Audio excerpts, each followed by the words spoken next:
Seeja Taxila Tamil podcast உங்களை இந்த ஆழமான விவாதத்துக்கு வரவேற்கிறது. வீட்டிலிருந்தபடியே வரிச்சட்ட வழக்குகளை கேட்டு மகிழுங்கள். ஜிஎஸ்டி சட்ட அறிவை மேம்படுத்த சீஜா டாக்ஸ்லா தமிழ் பாட்காஸ்ட தவறாமல் கேளுங்கள். எங்களுடன் இணைந்திருக்க தொடர்பு கொள்ள வேண்டிய எண் 9964886879. வணக்கம்.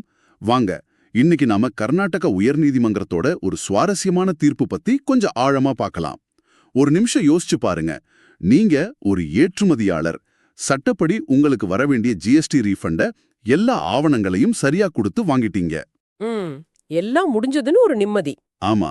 ஆனா சரியா ஒரு வருஷம் கழிச்சு வரித்துறை அதிகாரிங்க வந்து நீங்க வாங்கின மொத்த பணத்தையும் வட்டியோட திருப்பி கட்டுங்கன்னு சொன்னா எப்படி இருக்கும்? நினைச்சு பார்க்கவே கஷ்டமா இருக்கு. ஆனா இது கற்பனை இல்ல. ஒரு நிறுவனத்துக்கு இது உண்மையிலேயே நடந்திருக்கு. அப்படியா? ஆமா. இதுல இருக்கிற மைய பிரச்சனை என்னன்னா, வெளிநாட்டுல இருந்து பணம் வந்ததுக்கான ஆதாரங்கள். அதாவது வங்கி வசூல் சான்றிதழ்கள், பிஆர்சிஸ் அல்லது எஃப்ஐஆர்சின்னு சொல்லுவோம். ஓஹோ.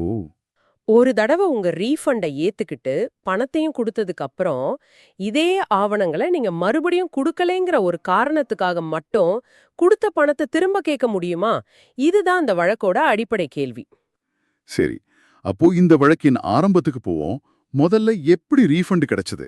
ஆரம்பத்துல எல்லாம் சரியா தானே போயிட்டு இருந்துச்சு? ஆமா, ஆரம்பத்துல எந்த பிரச்சனையும் இல்ல. 2020ஆம் வருஷம் அந்த நிறுவனம் 2018-19 நிதியாண்டுக்கு அவங்க செஞ்ச சேவைகள் ஏற்றுமதிக்கான உள்ளீட்டு வரி கடனை, அதாவது ஐடிசியை திரும்ப கேட்டு விண்ணப்பிச்சாங்க. இது சாதாரணமான நடைமுறை தானே? சிஜிஎஸ்டி சட்டத்தின் பிரிவு 54(3) கீழே வர்றது. கரெக்ட். ஒரு வழக்கமான நடைமுறை தான். முதல்ல துறை சில விளக்கங்கள் கேட்டு ஒரு நோட்டீஸ் அனுப்புனாங்க. சரி. அதுக்கு அந்த நிறுவனம் மார்ச் 20, 2020 தேதியிட்ட எஃப்ஐஆர்சி ஆவணத்தோட நகலையும் வச்சு ஒரு விரிவான பதில அனுப்பினாங்க. அந்த பதில்ல அதிகாரிக்கு திருப்தியா? முழு திருப்தி. அத பார்த்துட்டு அதிகாரி ஏப்ரல் 4, 2020ல ரீஃபண்ட அனுமதிச்சு உத்தரவிட்டார். பணமும் அவங்களுக்கு கிடைச்சிடுச்சு. ஓகே. அப்போ ஒரு நிதியாண்டுக்கு வெற்றிகரமா ரீஃபண்ட் வாங்கிட்டாங்க. அடுத்த வருஷமும் விண்ணப்பிச்சாங்களா? ஆமா. அதே நம்பிக்கையோட 2019-20 நிதியாண்டுக்காகவும் மே 11, 2020ல விண்ணப்பிச்சாங்க. அந்த முறையும் சுலபமா கிடைச்சதா? ஆச்சரியமா அந்த ரீஃபண்டும் ரொம்ப வேகமா மே 18, 2020லே அனுமதிக்கப்பட்டது.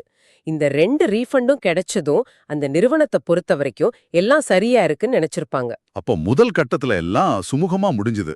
ஆனா இந்த விஷயம் இவ்ளோ எளிமையா இருந்தா நாம இத பத்தி பேசிட்டு இருக்க மாட்டோம் இல்லையா? நிச்சயமா. இதுக்கப்புறம் என்னதான் ஆச்சு? எங்கிருந்து பிரச்சனை ஆரம்பிச்சது?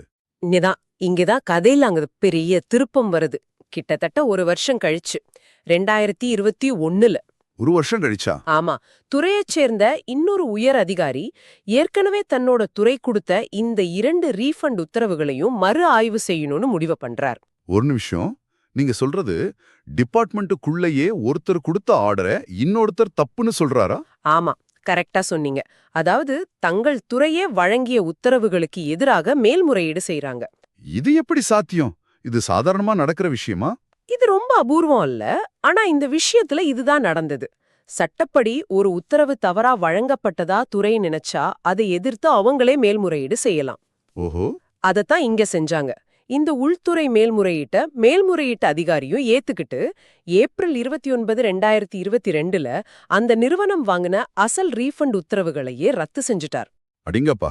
அப்போ அவங்க வாங்கின பணம் செல்லாதுன்னு ஆயிடுச்சு. அதுக்கான காரணம் என்னவா? அதுதான் இதுல ரொம்ப விசித்திரமான விஷயம். காரணம் என்னன்னா, மேல்முறையீட்டு விசாரணையின் போது அந்த நிறுவனம் பிஆர்சி அல்லது எஃப்ஐஆர்சி ஆவணங்களை மீண்டும் சமர்ப்பிக்கவில்லைங்கிறது தான். என்னது? மறுபடியும் சமர்ப்பிக்கலையா? ஏற்கனவே கொடுத்தாங்களே. ஆமா, ஏற்கனவே கொடுத்து அத பார்த்துட்டு தானே அதிகாரி ரீஃபண்ட் கொடுத்தார். ஆனா மேல்முறையீட்லயும் அதே ஆவணங்களை கொடுக்கலேன்னு சொல்லி நிராகரிச்சிட்டாங்க. இது ரொம்ப விசித்திரமா இருக்கு. ஏற்கனவே அவங்க ரெக்கார்ட்ஸ்ல இருக்கிற ஒரு ஆவணத்தை மறுபடியும் ஏன் கேட்கணும்? சரி, இதனால அந்த நிறுவனத்துக்கு என்ன பாதிப்பு? பாதிப்பு மிக மோசமானது. மேல்முறையீட்டு உத்தரவு வந்த உடனே இன்னொரு அதிகாரி வழங்கப்பட்ட முழு ரீஃபண்ட் தொகையான ரூபாய் 22,49,60,792 ரூபாய வட்டி மற்றும் அபராதத்தோட திரும்ப செலுத்த சொல்லி ஒரு நோட்டீஸ் அனுப்புறார். 22 கோடி ரூபாயா? ஆமா. கடைசியா மார்ச் 7, 2023ல இது DRC 07 உத்தரவா மாறுது. இந்த DRC 07 அப்படின்னா என்ன? அதோட முக்கியத்துவம்? DRC 07ங்கிறது வரி வசூலுக்கான இறுதி அதிகாரப்பூர்வ ஆணை. அதாவது நீங்க இவ்வளவு பணத்தை அரசுக்கு திரும்ப கட்டியே ஆகணும்னு சொல்ற கடைசி உத்தரவு. இதுக்கப்புறம் அவங்க கடுமையான நடவடிக்கைகள் எடுக்கலாம் இல்லையா? நிச்சயமா அவங்க வங்கி கணக்க முடக்கிறது மாதிரியான நடவடிக்கைகளை எடுக்க முடியும். ஒரு முறையான ரீஃபண்ட் பெற்ற நிலையிலிருந்து இப்போ 22 கோடி ரூபாய்க்கு மேல அரசுக்கு கடன் பட்டிருக்கிற நிலைமைக்கு அந்த நிறுவனம் தள்ளப்பட்டுச்சு. நினைச்சு பார்க்கவே முடியல. அப்போ அவங்களுக்கு இருந்த ஒரே வழி உயர்நீதிமன்றம் தான் அப்படியான? ஆமா, கர்நாடக உயர்நீதிமன்றத்தை அணுகிறது தான் அவங்களுக்கு இருந்த ஒரே வழி. நீதிமன்றத்துல அவங்களோட வாதம் என்னவா இருந்துச்சு? அவங்களோட வாதம் ரொம்ப எளிமையானது, நேர்மையானது. நாங்கள் சேவைகளை ஏற்றுமதி செய்தது உண்மை. அதற்கான வெளிநாட்டு பணம் இந்தியாவுக்கு வந்தது உண்மை. அதற்கான FIRC சான்றிதழ்களை ஏற்கனவே அதிகாரியிடம் கொடுத்துட்டோம். அந்த ஆவணங்கள் துறையின் பதிவுகளில் ஏற்கனவே இருக்கு. அப்படி இருக்கும்போது அதே ஆவணங்களை மேல்முறையீட்டில் மீண்டும் சமர்ப்பிக்கவில்லைங்கிற ஒரே காரணத்துக்காக எங்கள் உரிமையை மறுப்பது அநீதி. இதுதான் அவங்களோட வாதம். ரொம்ப நியாயமான வாதமா தெரியுது. இதுக்கு நீதிமன்றத்தோட பார்வை என்னவா இருந்துச்சு? நீதிமன்றம் இந்த வழக்கின் ஆணிவேரையே பிடிச்சது. அவங்க கேட்டது 2 கேள்விதான். 1, ஏற்றுமதி உண்மையிலேயே நடந்ததா? 2, அதுக்கான பணம் இந்தியாவுக்கு வந்ததா? 2க்குமே பதில் ஆம் தானே? ஆமா, 2க்குமே பதில் ஆம் என்பதுதான். துறையின் வாதம் முழுவதும் மேல்முறையீட்டு கட்டத்தில் ஆவணங்களை தாக்கல் செய்யவில்லை என்பதைச் சுற்றியே இருந்தது. ஆனா நீதிமன்றம் அதை தாண்டி பார்த்தது. அப்போ நீதிமன்றத்தோட தீர்ப்பு என்ன? அதோட சாராம்சம் என்ன? தேவையான ஆவணங்களை சமர்ப்பிக்காத ஒரு நடைமுறை பிழைக்காக ஒருவரின் உண்மையான உரிமையை மறுக்க முடியாது. இதுதான் கர்நாடக உயர்நீதிமன்றத்தின் தீர்ப்பின் இதயம். ஆஹா, நீதிமன்றம் ரொம்ப தெளிவா சொல்லுச்சு. இந்த பரிவர்த்தனை தொடர்பான எல்லா விவரங்களும் FIRC உட்பட ஏற்கனவே வரித்துறையிடம் இருக்கு. அது அவங்க பதிவுகள்லயே இருக்கு. அப்படி இருக்கும்போது அதை மீண்டும் சமர்ப்பிக்க சொல்வதும், சமர்ப்பிக்கவில்லை என்பதற்காக ரீஃபண்டை ரத்து செய்வதும் சட்டப்படி ஏற்றுக்கொள்ள முடியாதது. அப்படியானால் இது அந்த நிறுவனத்துக்கு ஒரு முழுமையான வெற்றியா? முழுமையான 100% வெற்றி. உயர்நீதிமன்றம் அந்த நிறுவனத்துக்கு எதிரான எல்லா உத்தரவுகளையும் தள்ளுபடி செஞ்சது. எல்லா உத்தரவுகளையுமா? ஆமா, அந்த மேல்முறையீட்டு அதிகாரியின் நிராகரிப்பு உத்தரவு, 22 கோடி ரூபாய் கேட்டு அனுப்பின நோட்டீஸ், அந்த DRC 07 வசூல் உத்தரவு, இது சம்பந்தமான எல்லா நடவடிக்கைகளையும் ரத்து செஞ்சாங்க. ரொம்ப நல்ல விஷயம். பணத்தை திரும்ப கட்ட தேவையில்லை. ஆனா அவங்களுக்கு கிடைக்க வேண்டிய ரீஃபண்ட் 2 மாதங்களுக்குள் அந்த நிறுவனத்துக்கு வழங்க வேண்டும் அப்படின்னு உத்தரவிட்டது. இதுதான் உண்மையான நீதி. நிச்சயமா இது உண்மையிலேயே ஏற்றுமதியாளர்களுக்கு ஒரு பெரிய நிம்மதியை கொடுக்கிற தீர்ப்பு. இந்த வழக்குல இருந்து நாம கத்துக்க வேண்டிய பாடங்கள் என்ன? இதுல இருந்து நம்ம கத்துக்க வேண்டியது நிறைய இருக்கு. முதல் பாடம் என்னன்னா, சட்டம் சாராம்சத்தை தான் பார்க்குமே தவிர சின்ன சின்ன நடைமுறை பிழைகளை பிடித்துக்கொண்டு தொங்காது.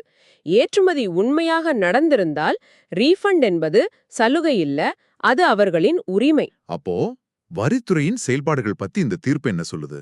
இது வரித்துறைக்கு ஒரு முக்கியமான செய்தியை சொல்லுது. உங்கள் துறையின் வெவ்வேறு பிரிவுகள் தனித்தனி தீவுகளாக செயல்பட முடியாது.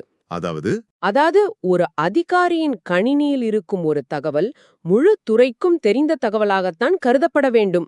ஒரு கிளிக்கில் பார்க்கக்கூடிய தகவலுக்காக ஒரு வரி செலுத்துபவரை நீதிமன்றம் வரை இழுத்தடிப்பது சரியல்ல என்ற கொள்கையை இந்த தீர்ப்பு ரொம்ப வலுப்படுத்துது.